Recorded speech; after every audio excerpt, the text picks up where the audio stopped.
Good day, everyone. We are the Group 3 and we are going to discuss to you the results life, higher education, and life abroad. First is the scholastic triumphs at Ateneo de Manila. Ang Ateneo Municipal de Manila ay isang kolehiyo na pinamamahalan ng mga paring Jesuits noong panahon ng pananakop ng mga Espanyol. Isa itong original na tinatawag na Eskwela Pia. Isang paaralang itinayo noong 1517 para sa mahihirap na batang lalaki sa Manila. Noong 1859 naman ay binago ang pangalan nito at naging Ateneo Municipal, isang institusyon na may mataas na pamantayan sa edukasyon. Sa paglipas ng panahon, lalo itong nakilala at kalaunan ay naging Ateneo de Manila, isa sa pinaka-prestihiyosong paaralan sa bansa. Noong Hunyo 10, 1872, pumunta si Jose Rizal kasama ang kanyang kuya Pasiano sa Manila at nag-take siya doon ng exam sa College of San Juan de Letran, ang school na gusto ng kanyang ama. Nakapasa siya sa test, pero pagbalik nila sa Calamba, nagbago ang isip ng kanyang tatay na si Don Kiko. Sabi ng kanyang ama na mas maganda kung imbis na sa Letran ka mag-aral, doon ka sa mahigpit na kalaban nito, dito ay sa Ateneo. Kaya naman bumalik ang magkapatid na si Rizal at Pasiano sa Manila para mag-enroll, kaso nga lang hindi siya agad-agad na tinanggap sa Ateneo. Bakit? Kasi nga, ang nasa college registrar noon ay si Father Magin Ferrand at hinindian niya ang admission ni Rizal for two reasons. Una ay late na siya sa registrar at ang pangalawa naman ay ang putla, payatot at ang liit niya kasi for an 11 years old. Pero buti na lang sa tulong ni Manuel Burgos, he is the nephew ni Padre Burgos, natanggap siya sa institusyon. Hindi niya nagamit ang apelyado na Mercado dahil nga ang apelyadong yun ay matunog sa mga otoridad. Kaya siya matunog dahil nga kaibigan ng kanyang kuya, Pasiano Mercado, si Padre Burgos. Now, let's proceed na sa personal experience ni Rizal habang estudyante siya doon. First day ay nakinig muna siya ng misa sa kapilyo ng university at team na nagdasal sa Diyos for guidance and success. After that, pumasok na siya sa kanyang klase and he noticed that he has a lot of classmates na Espanyol, Mestizo at Filipino. Dahil isa siyang newcomer at hindi pa masyadong proficient sa Spanish, si Rizal ay nasa dulo lang ng klase bilang isang eksterno. Pero mabilis niya ring napatunayan na isang diligent at capable na student pagkatapos lang ng isang linggo. He was already promoted to a higher rank and hanggang sa naging emperor na siya sa kanilang empire. Para mag-improve siya sa Spanish, he took private lesson at Santa Isabel College. Tuwing recess niya, nagbabayad siya ng 3 pesos per month. During the latter half of his first year, he felt that he did not put an exert effort. Hindi rin niya napanitili ang academic supremacy naging second place na lang siya dahil sa hindi magandang remarks sa kanya ng kanyang guro, kaya na-demotivated siya. Second year na siya, hindi masyado interesting ang pangalawang taon ni Rizal sa Ateneo kasi disappointed pa rin siya sa nakuha niyang ranggo noong nakaraang taon. Kaya this school year, nagsumikap siya para maayos ito and naging successful naman kasi binalik niya ang kanyang posisyon bilang emperor ng kanilang empire. Naging resilient pa rin naman ang kanyang grade sa lahat ng subjects hanggang sa nakatanggap na siya ng gold medal. Hanggang sa nagbibinata na si Rizal, during this time, nagkaroon siya ng interest sa pagbasa ng romantic novels. One of his favorite novel na nabasa niya ay ang The Count of Monte Cristo. Ito ay tungkol kay Edmond Dantes, isang lalaking pinakulong kahit inosente, who escaped to seek revenge. Kaya siguro favorite niya to kasi relate siya like his mother na mali ang pagkakulong nila sa kanya.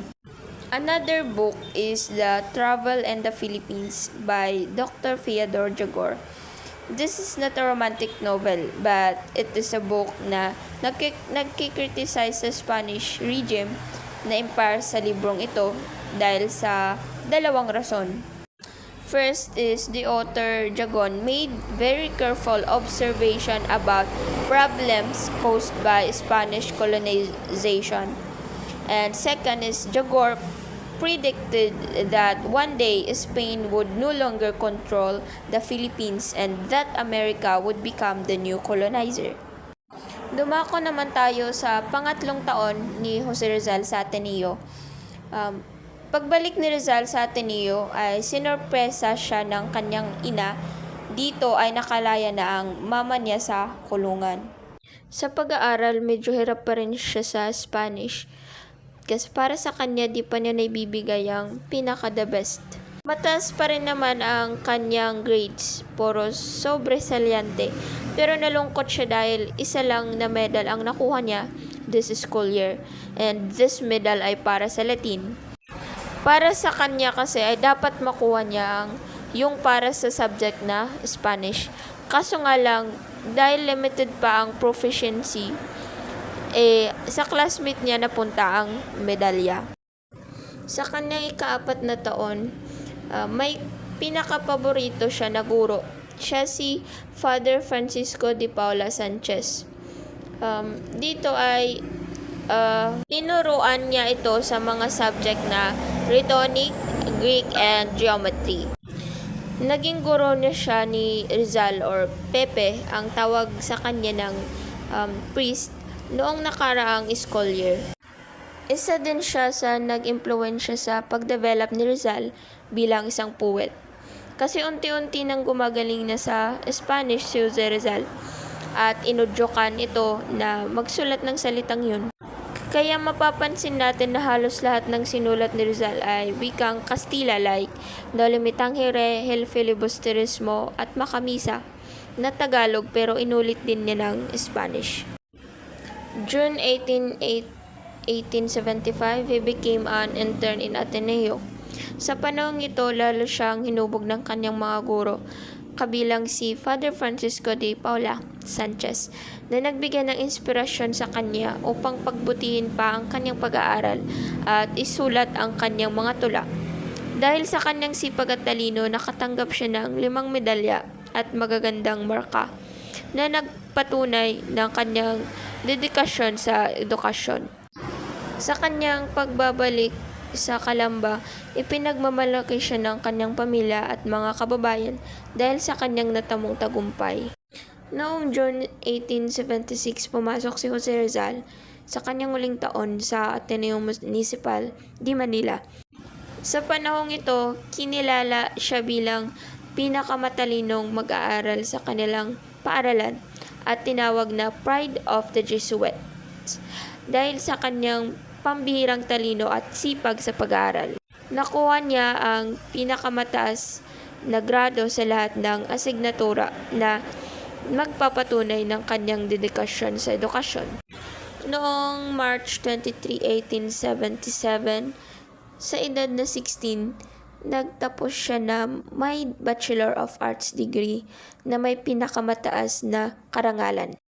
Mula 1872 hanggang 1877, pinanatili niya ang kanyang napakahusay na record sa akademiko na lalong nagpatingkad sa kanyang reputasyon bilang isang henyo ng kanyang panahon. Naging kasapi siya ng Spanish Literature at Academy of Natural Sciences.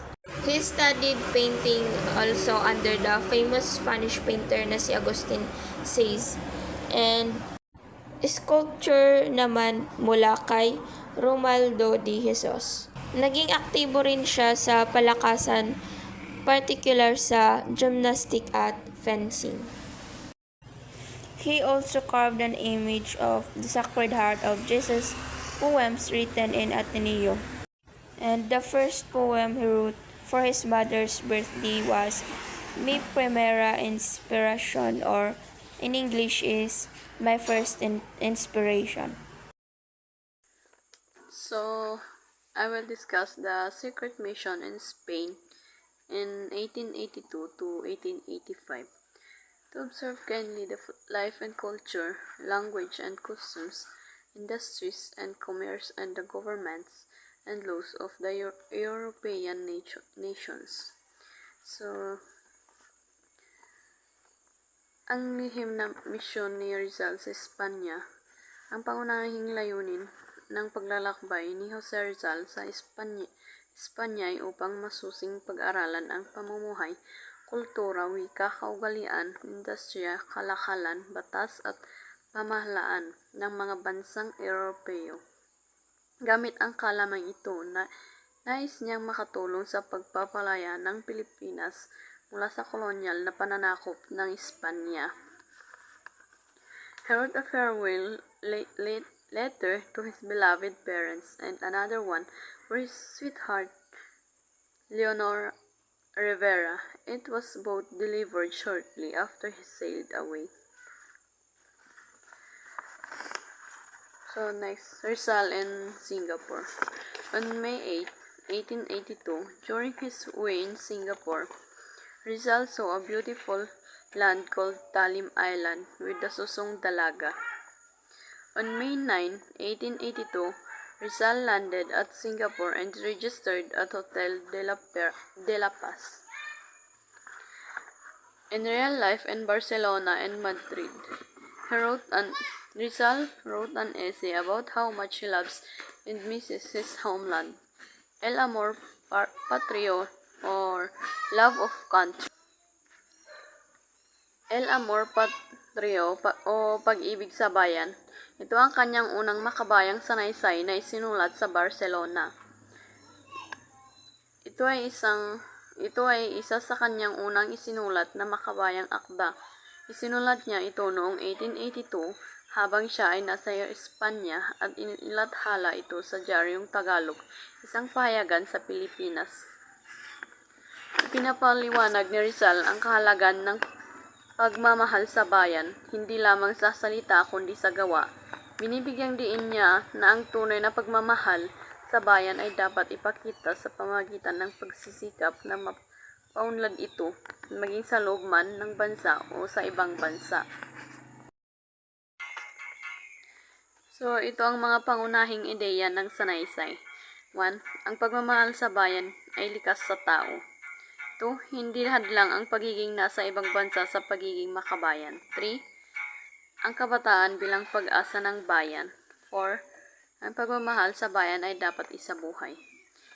In short, hinihikayat ni Rizal ang mga Pilipino na mahalin at ipagtanggol ang kanilang bayan sa pamamagitan ng pagsisikap, edukasyon at pagpapahalaga sa kanilang kultura at kasaysayan.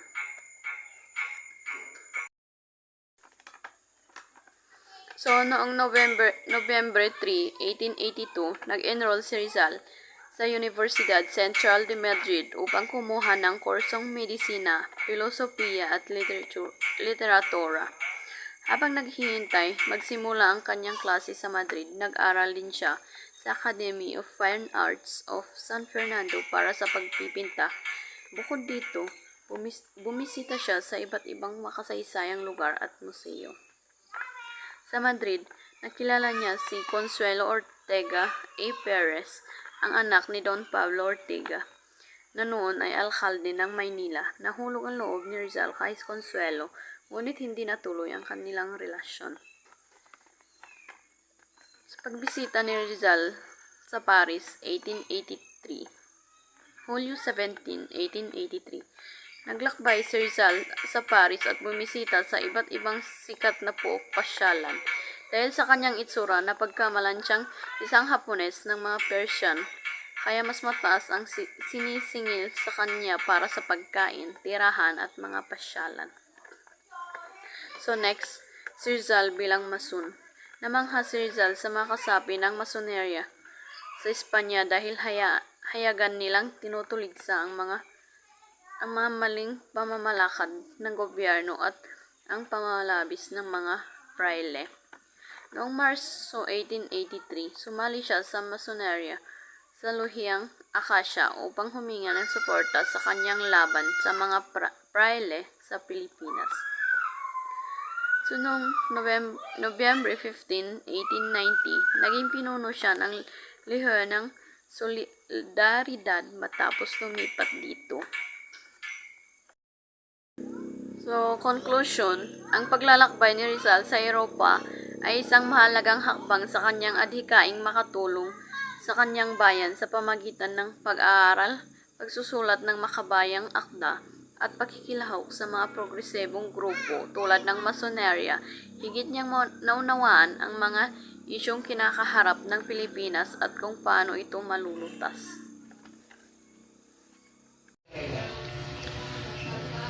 When discussing Jose Rizal's time in Paris, it's important to understand the context.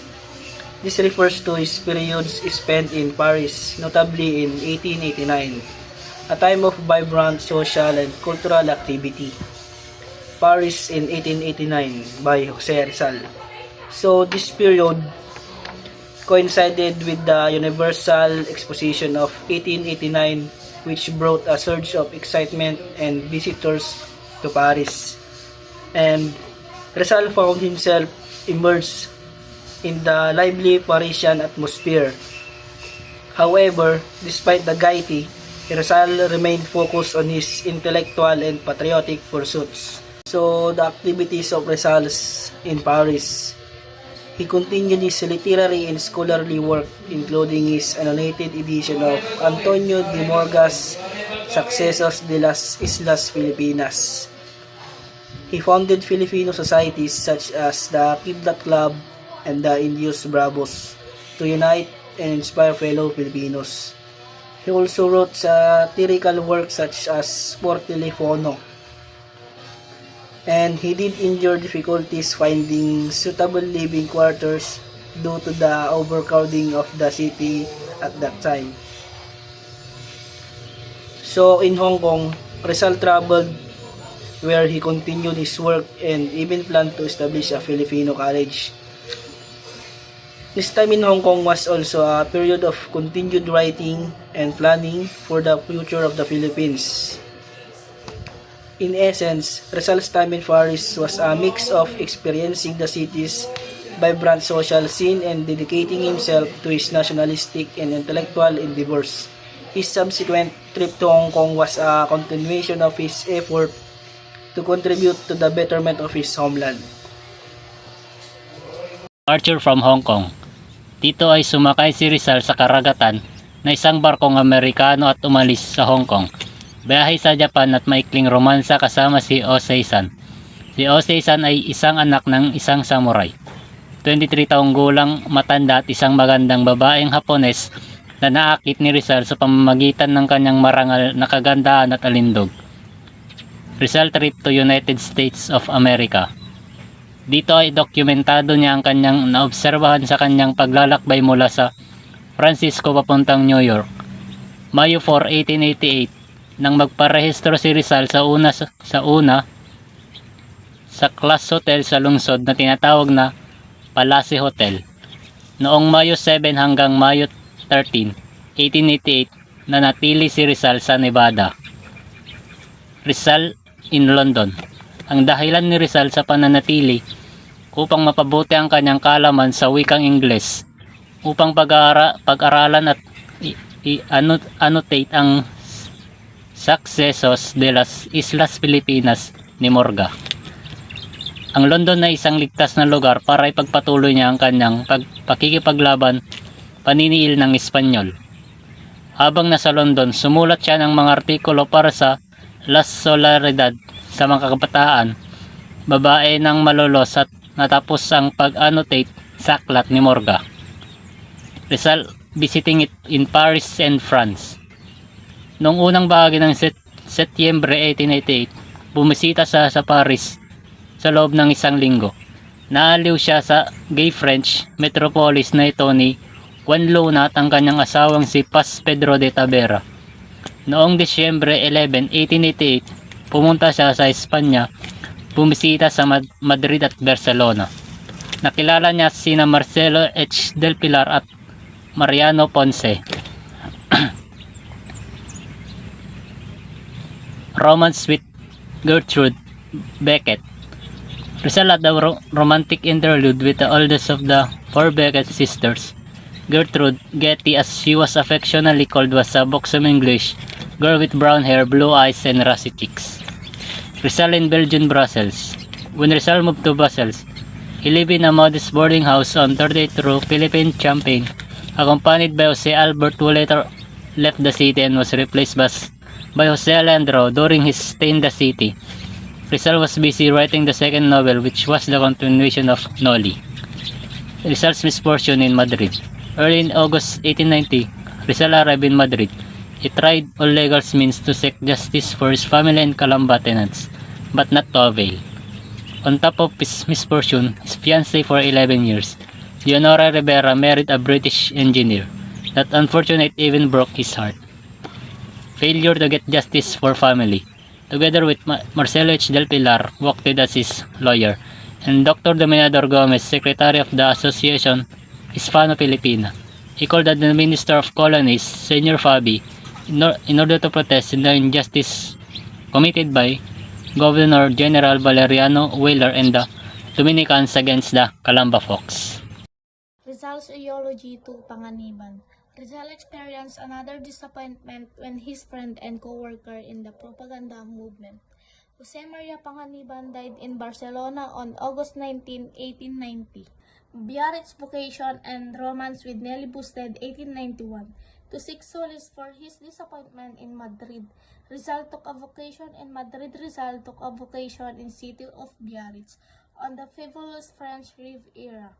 On March 29, 1890, the eve of his departure from Biarritz, he finished the manuscript of first novel, El Filibusterismo, and wrote a letter to Blumentritt. Romance with Nelly Busted. Rizal described Nelly as a real Filipina, highly intelligent, vivacious in temperament, and moral upright. To Paris, back to Brucia retirement of propaganda movement. Since January 1891, he abdicated his leadership in Madrid. He departed from Biarritz on March 30, 1891 by retain. Rizal wanted to expand his knowledge about an ophthalmologist. May 1, 1891, he noticed the propaganda authorities in Manila to cancel his allowance. El Filibusterismo, published in Jan 1891. October 1887, while practicing medicine in Calamba, Rizal began writing the manuscript for El Filibusterismo. July 5, 1981, Rizal left Brussels from Ghent, a famous university in Belgium. Rizal in Ghent. Rizal lived in a cheap boarding house and met two compatriots, Jose Alejandro from Pampanga and Alberto Evangeles from Manila, during the printing of El Filibusterismo, a printing shop that offered Rizal the lowest price from publication of his novel, and he was willing to print it in installment. Rizal found his jewelry to pay the down payment and the early partial payment.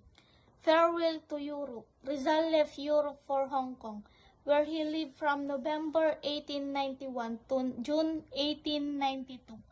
His reason for leaving Europe, where life was unbreathable in Europe because of his potential differences with H.M. del Pilar and other Filipinos in Spain, to be near his idealized Philippines and family. October 3, 1891. 2 weeks after the publication of Fili, Rizal left Ghent of Paris, where he stayed a few days to say goodbye to the Lunas, the Pardo de Veras, the Ventoras, and other friends. Rizal proceeded by train to Meliares. October 18, 1891, Rizal boarded the steamer Belmore bound of Hong Kong. December 1, 1891, Rizal wrote to his parents asking their permission to return home. The Christmas of 1891 in Hong Kong was the one of the happiest Yuletide celebration in Rizal's life, for he had a happy family reunion January 31, 1892. Rizal wrote the Plumin Trait recounting pleasant life in Hong Kong.